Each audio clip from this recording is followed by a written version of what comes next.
আসসালামু আলাইকুম। লক্ষ লক্ষ লোক আজকে এখানে হাজির হয়েছে। পথে ঢেউয়ের মতো লোক আসছে।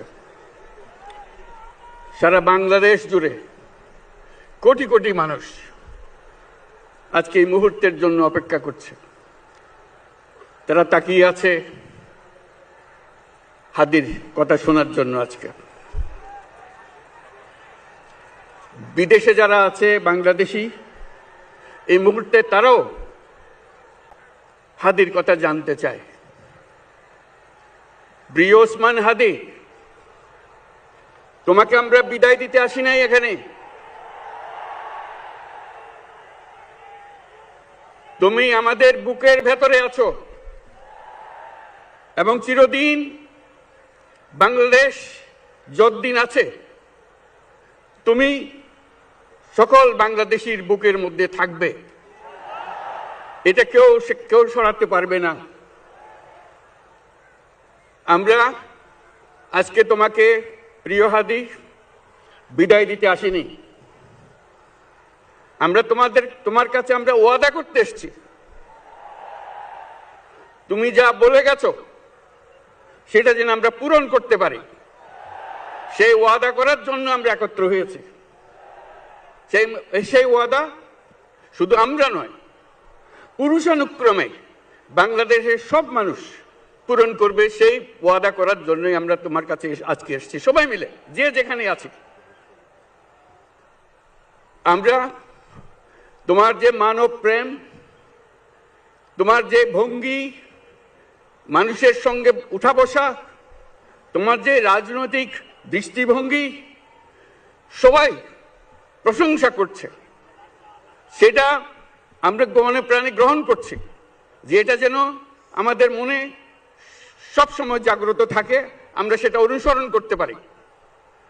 তুমি আমাদেরকে এমন এক মন্ত্র কানে দিয়ে গেছো, সেই মন্ত্র বাংলাদেশের কেউ কোনোদিন ভুলতে পারবে না এবং এই মন্ত্র চিরদিন আমাদের কানে বাঁচতে থাকবে। সেই মন্ত্র বাংলাদেশের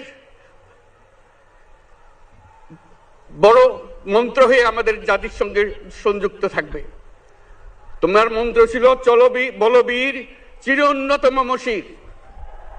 এই উন্নত মমশিরের যে মন্ত্র তুমি দিয়ে গেছো, সেটা বাংলাদেশি সন্তানের জন্মলগ্ন থেকে যতদিন সে বেঁচে থাকবে নিজের কাছে বলবে চল বলবীর চির উন্নত মমশির, আমাদের শির কখনো নত হবে না।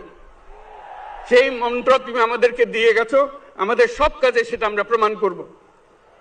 আমরা দুনিয়ার সামনে মাথা উঁচু করে চলবো, কারো কাছে মাথা নত করব না। সেই মন্ত্র তুমি আমাদেরকে দিয়ে গেছো, আমরা সেটা পূরণ করে যাব।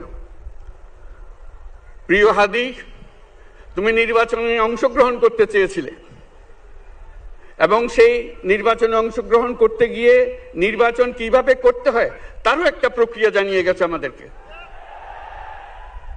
সেই প্রক্রিয়া যেন আমরা সবাই মিলে গ্রহণ করি, যে কিভাবে প্রচারণা কার্য চালাতে হয়, কিভাবে মানুষের কাছে যেতে হয়, কিভাবে মানুষকে কষ্ট না দিয়ে তার বক্তব্য প্রকাশ করতে হয়, কিভাবে বিনীতভাবে মানুষের কাছে আসতে হয়, সবকিছু তুমি শিক্ষা দিয়ে গেছো। আমরা এই শিক্ষা গ্রহণ করলাম, আমরা এই শিক্ষা চালু করতে চাই। আমরা সবাই আমাদের জীবনে আমাদের রাজনীতিকে এই পর্যায়ে নিয়ে আসতে চাই, যাতে হাদি আমাদের জীবনে স্পষ্টভাবে জাগ্রত থাকে। হাদি, তুমি হারিয়ে যাবে না, তুমি কোনোদিন কেউ তোমাকে ভুলতে পারবে না। তুমি যুগ যুগ ধরে আমাদের সঙ্গে থাকবে, আমাদেরকে তোমার মন্ত্র পুনঃ পুনঃ মনে করিয়ে দেবে। আমরা তোমাকে মনে করিয়ে দেব চলবীর উন্নত মমশির। আমরা সেই মন্ত্র নিয়ে আজকে সামনের পথে এগিয়ে যাব। তোমাকে আমাদের সবার পক্ষ থেকে তোমার সঙ্গে ওয়াদা করলাম, আজকে তোমাকে আল্লাহর হাতে আমানত রেখে গেলাম। আমরা সব সময় তোমার কথা স্মরণ রেখে জাতির অগ্রগতির পথে চলতে থাকব। ধন্যবাদ সবাইকে।